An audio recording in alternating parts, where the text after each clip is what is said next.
Hello everyone and welcome to Basketball Talk, where we talk about everything basketball. The NBA players, the teams, the trades, and so on and so forth. This is episode 1 and I'll be joined by Aizo and Says, and I'm your host, Wenjote Rimis. Welcome. Hello everyone and welcome to Basketball Talk, where we talk about the NBA and everything to do with basketball. So we have Aizo. Isaac Mugwe.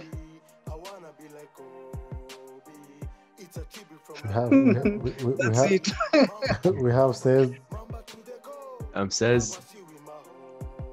Right, and I'm Wenjo. So the first question we'll be discussing today is who gets out of the East. So Aizo, who do you think gets out of the East?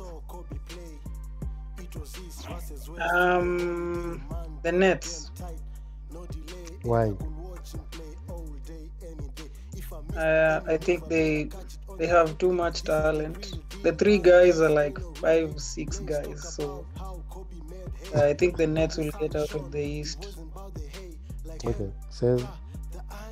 I think it's gonna be a game between Philadelphia and Milwaukee Bucks and the Nets. But I think finally the Nets gonna win.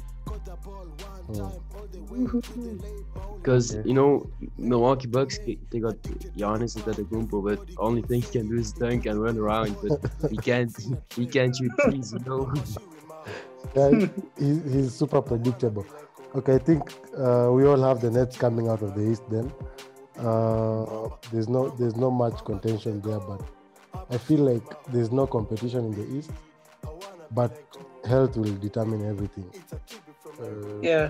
For the Nets to get out, they have to be all healthy, because I feel like they'll face problems, but even so, they can still ISO their way to out of the East, because the East is not so competitive. So then we go to probably the West. So who do you guys have getting out of the West? Have to be the Lakers. I feel like the Lakers will still come out of the West. Yeah, I think the same. I think it's gonna be a game between. I'm not gonna say LA Clippers because they choked. It's the season before this one, against the Denver Nuggets. So I think it's a game between Dallas Lakers and Denver Nuggets, and the Lakers are gonna win. I'm going to go with Clippers because I feel like the Clippers feel like they need to do more, and I feel like they're balling more than the Lakers this season. They're just doing it underwater. They're doing it they're going unnoticed, but I feel like they can actually beat the Lakers. I have a couple of teams beating the Lakers in the West. If they don't choke up, they can win. I don't even think the Lakers. I don't think the Lakers can get past the Mavericks. It's gonna be a tough one. I'm not sure. But I'm not sure about that. I just don't. Healthy Porzingis, I don't think the Lakers beat them. Because what makes you guys so sure about the Lakers though? Anthony Davis. Montrez, but LeBron, and you know how playoff LeBron plays. Who can Montrez? You can't stop. Who can Montrez match up against in the playoffs when the game slows down? Which center can Montrez match up against? I know he's smaller, but I mean he can move his feet. I feel just like, some footwork is gonna be enough to pass a defender, like Melo ball, like Melo. So you feel like it's going to be the Lakers are going to win because they are better than people offensively. Because I don't think that offensively and defensively. Yes. Now, offensively, I think they're not as good as they were last year offensively. Just the beginning of the season, you can't tell that much. Okay, we'll probably revisit that question Because the Nets lost Time two goes. times against the Cavs, and that's like the beginning of the season. You know, the chemistry isn't there. Okay. Yeah. Let's see how that goes then. Yeah. So we have the Lakers, Clippers. Will probably hold people accountable to their to their answers in future. So who is the best ISO player in the NBA right now?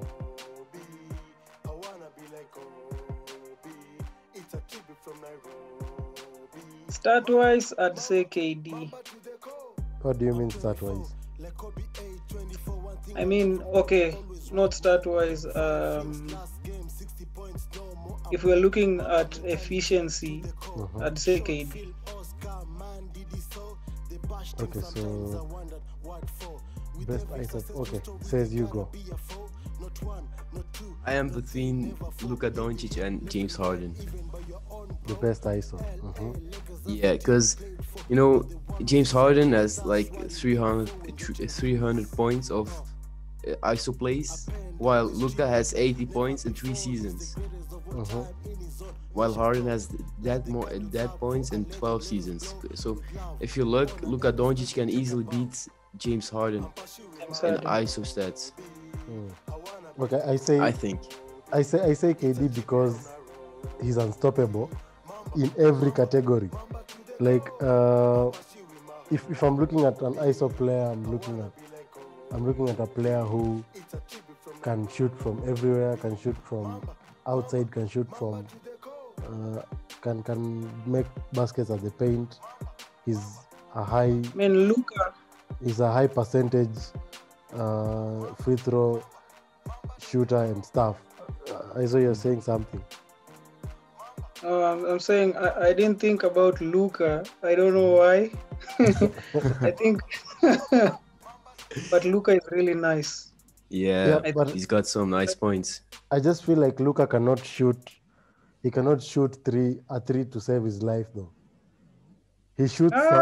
He shoots sometimes, but when you look at his percentage, what percentage is Luka shooting from?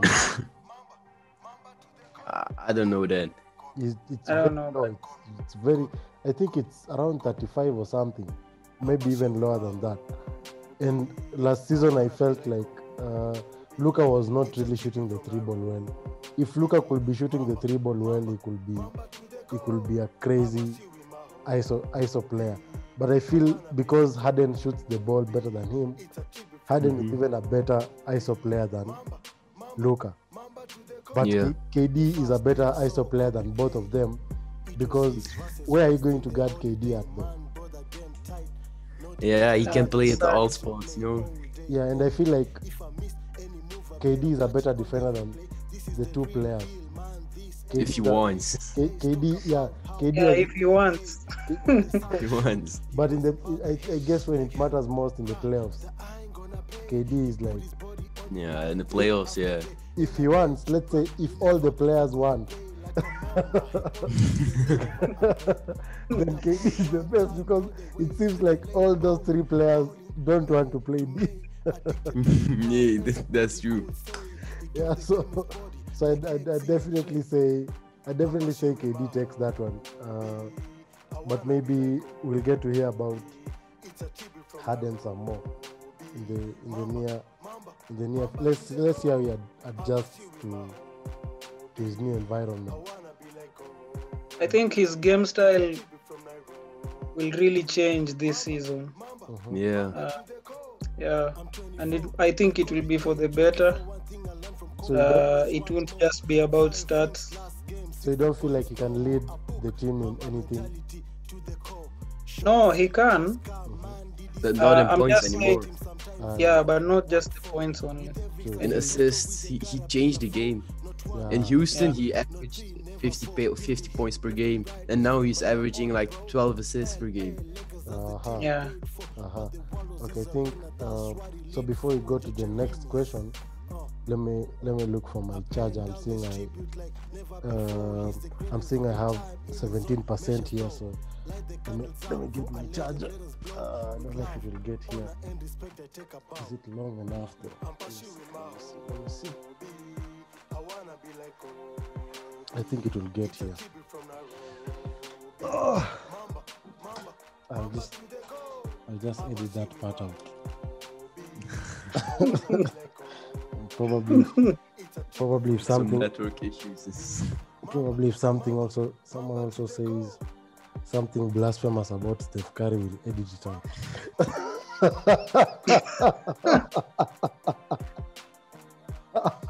Okay. Yeah, I think we can. We can go to the. Is it charging? Yeah, I think it should be charging. Okay, so the next question now is which player can you? So which player will you build a team around? Who's going first? Aizo. You can go, Isaac. Who will you build a team around? Or we can change that. We can change the order. We can change that. Says you can go first. Me? Yeah. If you look at the moment, I see LeBron James. Why? Why? Because I would love to say KD, but if you look at the leadership, it's going to be LeBron because he's a better leader. But if you're looking like in a long term, like you need to choose a rookie player or like a player that has 2 or 3 seasons in the NBA, like Luka Doncic or Trae Young. Yeah. Right. Yeah. So those are my players.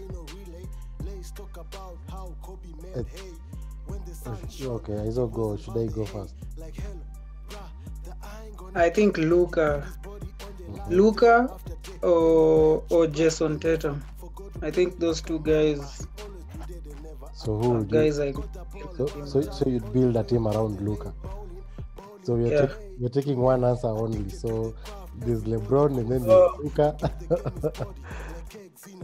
No, I'd pick Tatum. Okay. So for me, if I'm going to build a team around a player right now, it's definitely going to be Steph Curry, all day, any day, because of how if we added Klay Thompson right now, we win the championships easy.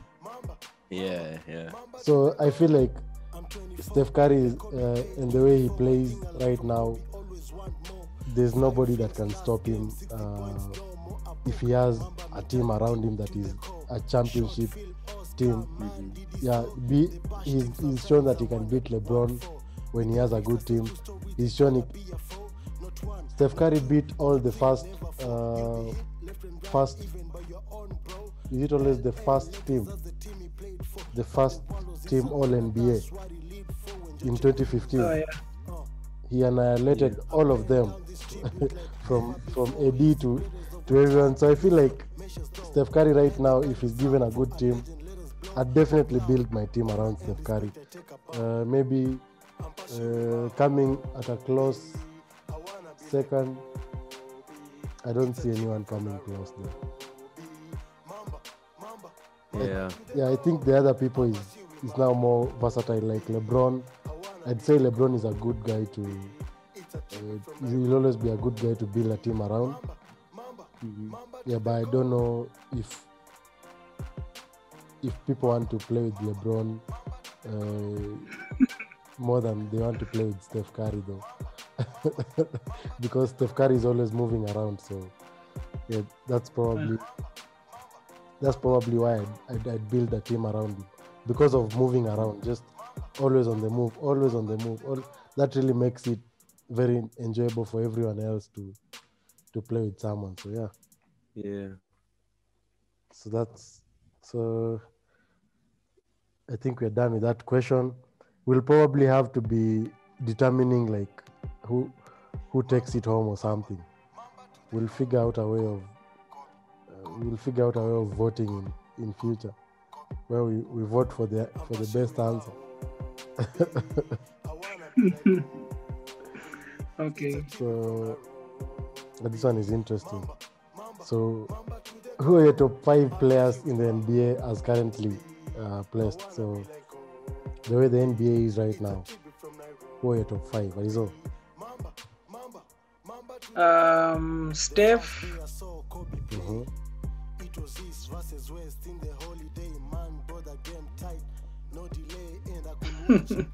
brain freeze.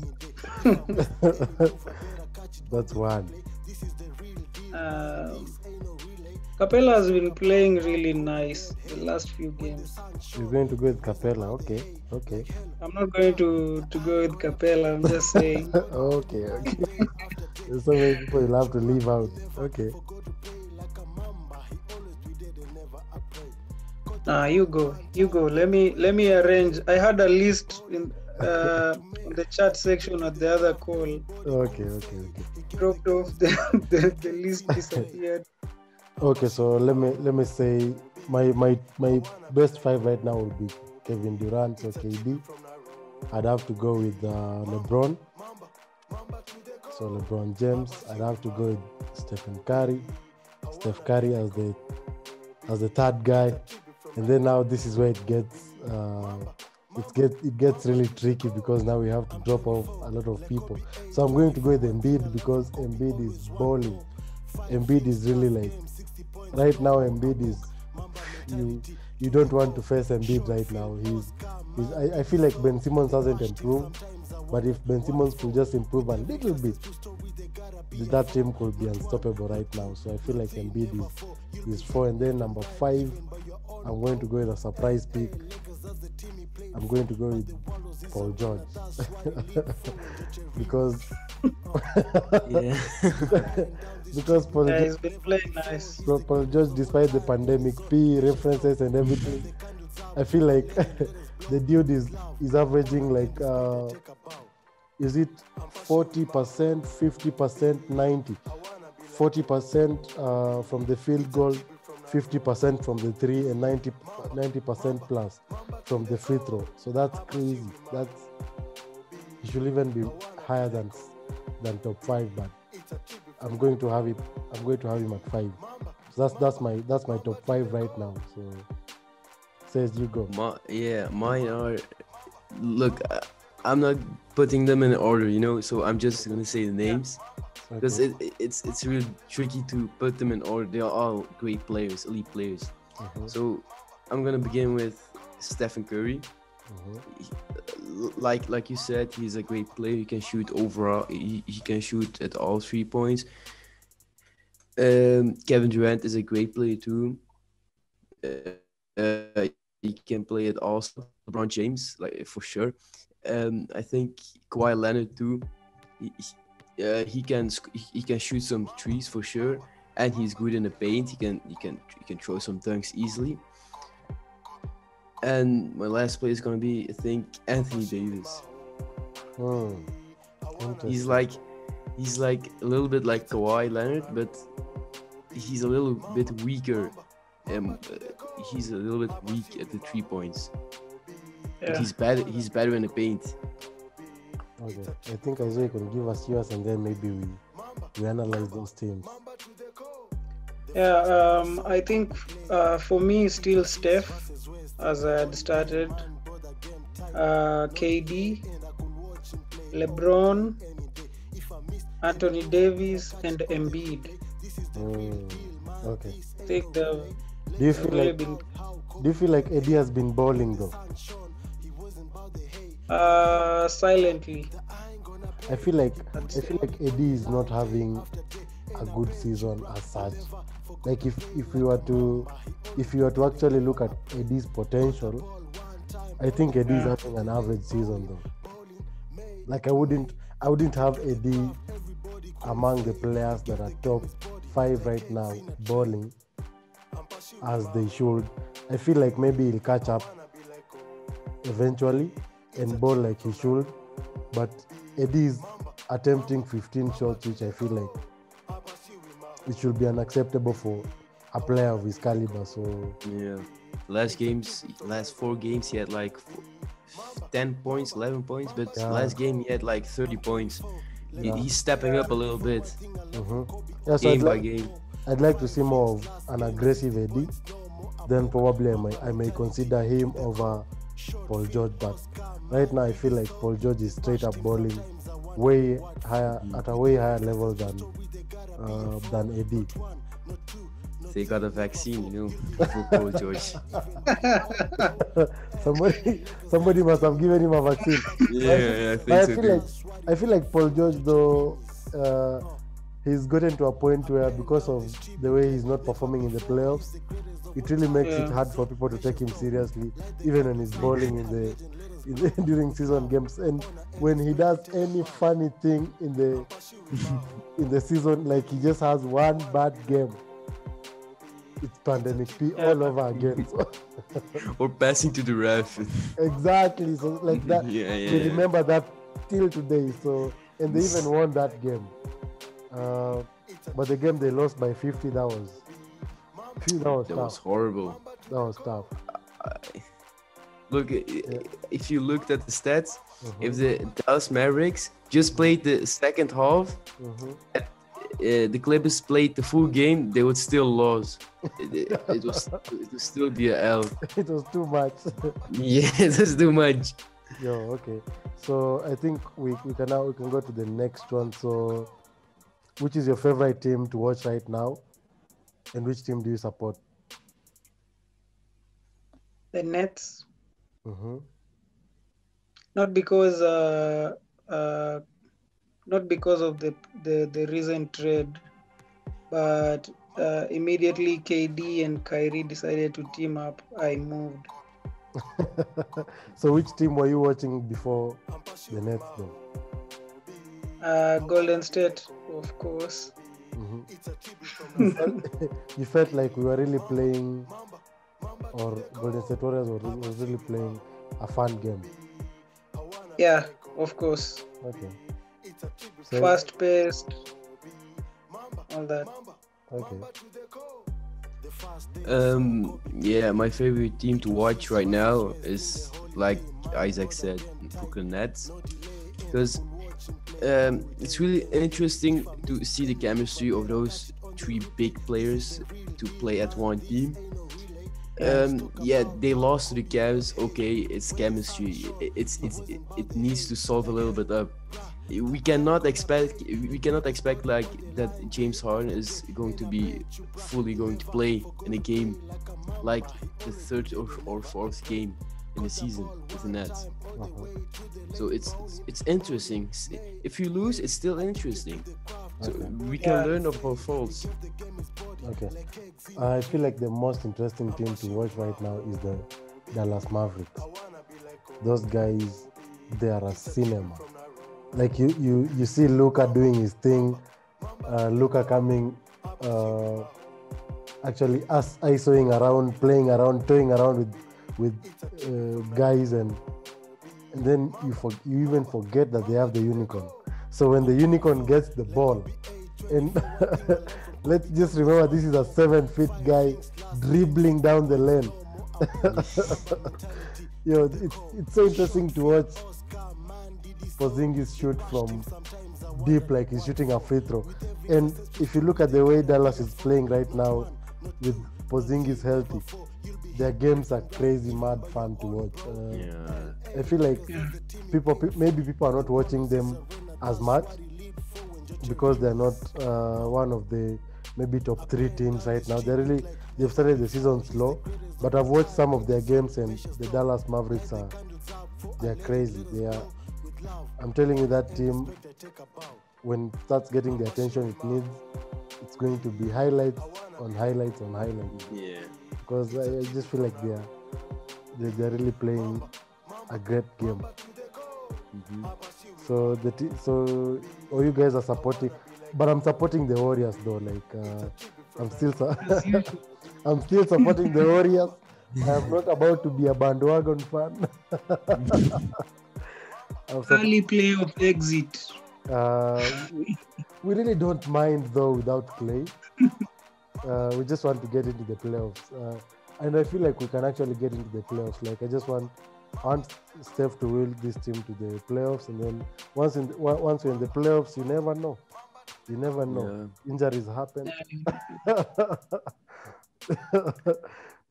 So anyone may, but I don't want us to be number 8 though. I'd fancy number 6 in the West. Yeah. so that we probably face the third seed. That would be a good matchup. But if we face the first seed, I'm afraid I will look for our broom myself without Clay. Okay. Without Clay, I really wish Clay was there. Yeah. Yeah, man. I see he's starting to come to games. He still has like the thing in his leg, but just seeing him around really brings a lot of excitement to the team. So we can't wait for Clay to come back next season. So I saw you're still supporting the Nets. Yeah, You're a bandwagon fan, huh? Okay. I'm a big Kyrie KD fan. I know you don't like Kyrie. Well, it's I not know that you don't like how he plays. it's not that I don't like Kyrie as such. I just feel like he can really do more than take all the shots, though. Like I just feel like I feel like Kyrie should stop. We already know his potential right now. Kyrie should stop proving a point to people. Like we know Kyrie is a baller. We know he balls. We know he's so good. I feel like he needs to stop going at every game like, okay, I'm going to show these guys I can ball. Bro, we know you can people ball. are still hating. Exactly. People are still hating on him. And Kyrie is listening, and him listening is affecting his game, which is affecting everybody's game around him. So now he left the Lakers. Sorry, he left LeBron in Cleveland. He went to the Celtics, and he tried that component of proving himself. And how did that go? So I just feel like that's the major problem. It's not that he even wants to take all those shots. I feel like he's stuck at taking all those shots. So, and if he does that, this Nets team will have a problem. It's a very good team. I see it getting out of the East, but it will really test Kyrie accepting that he's in a team where he can actually take 25 shots, 20 to 25 shots, and the team will still be okay. Yeah. And I think one thing I forgot to say about the Nets, though, I feel like if they add JaVale McGee, that would be. Anyway, we'll get there. I saw that somewhere. There's a question on Threads. So the next question then will be, which team has surprised you the most this season? The Knicks. The Knicks. Okay. Yeah, the Knicks are really playing. Hey, they're balling. Yeah. You took that from. I also had the Knicks. Really, those guys are. I feel like Julius Randle is having like his best season in so many years. He's been so underrated over the times, and the way he's balling right now, whew, Lord have mercy. I think the Knicks too, with RJ Barrett, like this season is his pop-up season. You see that there's 25 points averaging. Yeah. But I think the Cleveland Cavs too, they had a bad season last season. A really bad season. I feel like did RJ Barrett just have his career high on us? I don't even want to discuss that, but I think he had his career high recently against the Warriors, and that was crazy. Yeah. Yeah, I think the Cavs too, because Sexton is on fire. He was on fire, but we're gonna see it. And again. I saw a meme somewhere saying Sexton was like a bench player, and I'm like, guys did not know Sexton or what? Like, I think guys didn't know. Guys have not been watching Sexton, bro. Like, I feel like because he just had a bad season, like in his rookie season. Yeah, he had a really bad season. Yeah, everybody really placed him in a certain box where people are feeling like he can't ball or anything. But I feel like with a good supporting cast, the Cavs are really somewhere, though. They're really somewhere.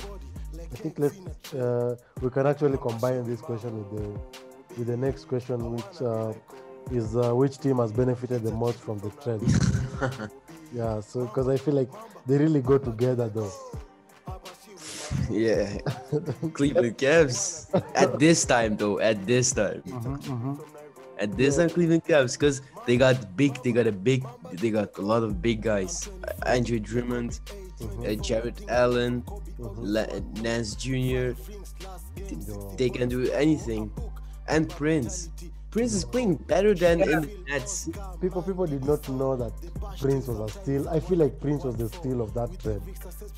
Yeah, he was. Yeah, The way Prince is bowling and the way Prince can bowl, it's just that the team was not allowing him to bowl that way. But I feel like the Cavs have really. But I'll say this. If the Javel Magid rumors are true, Yeah, I'd say the Nets will have won in this trade because now they get a backup center who can actually come off the bench and still protect the paint. Or when they want to go big, they can actually play Javel. And Javel is bowling right now. If you look at the Cavs highlights, you can't lack Javel among. But let's just talk. What about Houston though? I think I saw you should give us your team as well. Victor Oladipo. Where did Lovat go to? Lavat went to. He also went to. Pacers, Yeah, to the Indiana. Pacers. Oh, he went Yeah. to Pacers. Yeah. Yeah, and then Oladipo He's went. gonna ball there. Phew. Especially because he's the guy to take the shots and to actually take the law in his hands. I feel like Victor Oladipo was not really the guy to force it.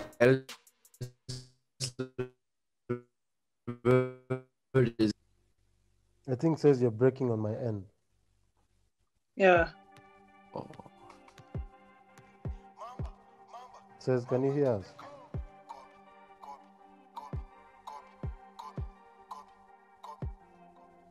I'm pursuing my hobby. I wanna be like Kobe. It's a Says, can you Think hear your us? connection. Okay. I think Yeah,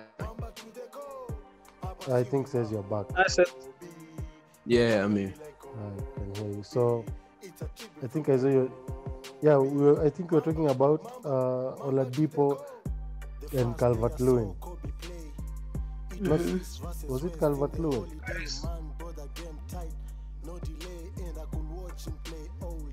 Okay. I think I saw you go. You hadn't picked your team. I would have said Houston, but we all know that people trade away before even you can find maybe a player that will be maybe as impactful to your organization as possible. I still think I think the Cavs got a really good deal out of these trades. So we all have the Yeah. Cavs taking this one. Huh? I just feel like you've mentioned Houston, and Houston has really gotten a huge deal out of this trade because Christian Wood, that dude is balling. He's balling, Yeah. and I feel like that combination can actually make it deep in the playoffs because you have John Wall, Cousins. I feel like if those guys, I feel like John Wall is playing like he never left. He's back. I feel like John Wall is really back. Like the injury is not holding him back. Cousins is a bit slow, but he's going to definitely get better. But I feel like Christian Wood and Oladipo. Oladipo had like 42 points the last game he played. I feel like I think around 40 years. I feel like that team is going to really make a lot of noise if it remains as is. But of course, there are rumors that Oladipo wants to go to the Heat, so I don't know about that. Oh, I don't know about it too. Yeah. So have you guys had any trade rumors like the incomplete trades that are going to happen? Yeah, I heard about the Javel, and also Zach Levine. I don't know if you've seen that. Zach Lavine, but who wants Zach Lavine though? Yeah, Your team. I- Apparently, your team. we want Zach Lavin. For who though? For Ubre, and I don't know who else. But I'd definitely make that trade.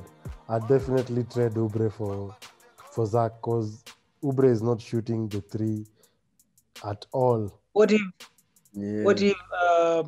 what if the Bulls say Ubre and Wiggins? Then what would you do? No, I'd rather we give them Ubre and maybe Pascal is a very good option to actually trade away. But I feel like Wiggins really brings a lot of defense in the team, which Yeah. if you take away, okay, Ubre is guarding like the best player in the other team, and I feel like Wiggins is right up there with him. So if you're taking away the probably quote unquote, I'd say the best defender in the team in Ubre, then I feel like you really have no option other than keeping Wiggins. So you bring in Zach Lavin, who is not really a great defender. I feel like Zach Lavin is an average defender at most.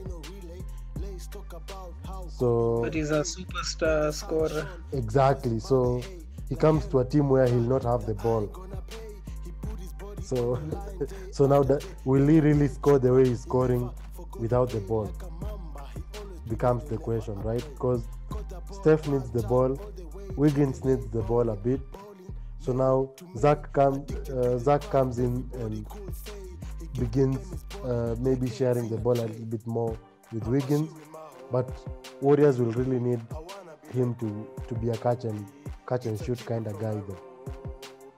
Yeah, that's not gonna happen with Zach Lavin, I think. Exactly. Yeah. He's more like a mobile player, you know. He's gonna get the ball at the 3-point line. He's gonna dribble to the ring, Yeah. and he's gonna finish with a dunk or something. But he's not gonna shoot sometimes, but not always. True, but Yeah. let's see how that comes along.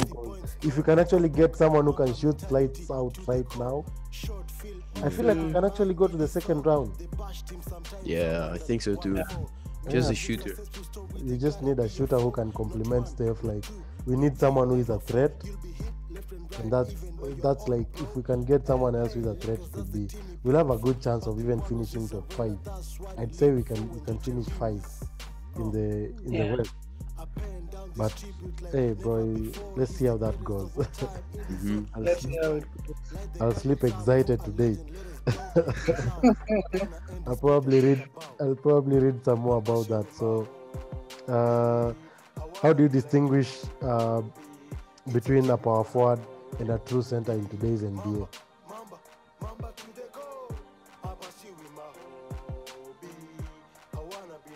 You can use DeAndre Jordan and Blake Griffin as example. Yeah.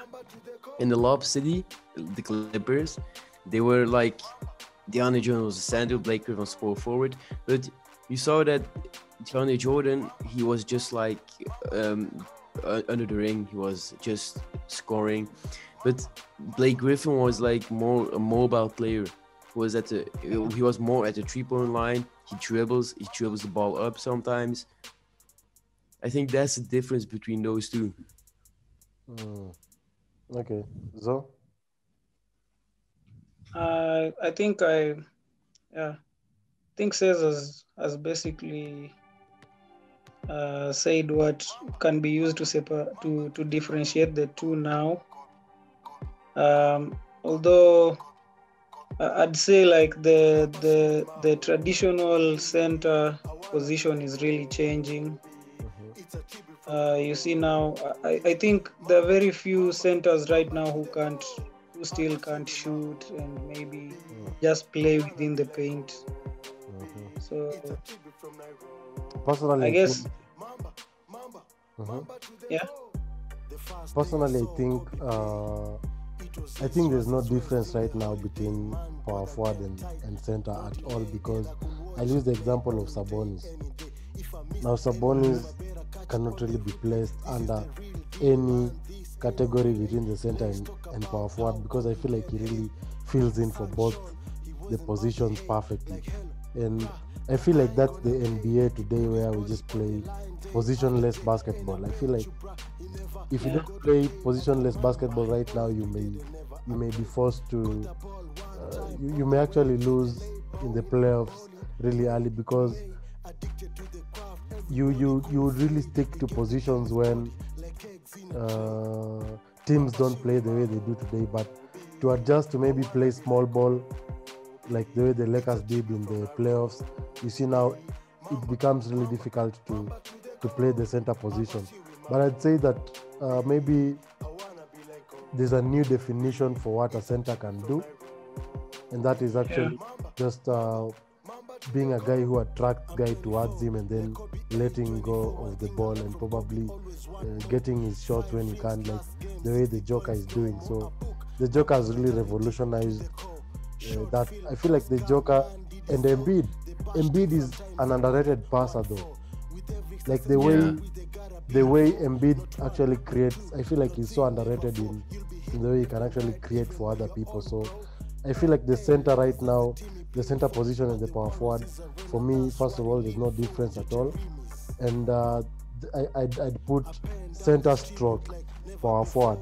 And once I've categorized as center stroke power forward, I'd say that the Joker, Embiid, and Sabonis will be my clear examples of probably defining how the center position stroke power forward can actually be used right now as more of a creating. So these guys can actually go small and enable the team to play small ball. So yeah, those guys are just trained to play at center and power forward, but they're not like elite players at those spots, at those posts. Mm-hmm. But if you take Blake Griffin in his years in his LA Clippers, he was elite player at the power forward, but he was weaker at the center. If you take DeAndre Jordan, he was elite player at the center, but weaker at the power forward. I get you. Yeah, so in that case, then it really makes a lot of sense. So I just feel like when you look at 2021 moving on, it's going to be interesting to see how that works. Like for instance, now how the center position and power forward can be used in the Nets right now. Like DeAndre playing at the center position, and JaVale McGee also coming to probably maybe help with that bench, because those are now players who are not really good creators. So now they really have to be good in one thing. So let's see how that goes. Yeah. And then I will probably have that discussion at a later time. So now to the question of the day. So who beats the team? So at point guard we have Michael Jordan. At shooting guard we have Kobe Bryant. At small forward we have Kevin Durant. At power forward we have Tim Duncan. And at center we have Shaquille O'Neal. So who do you beat this team with? So Izo, we can start with you.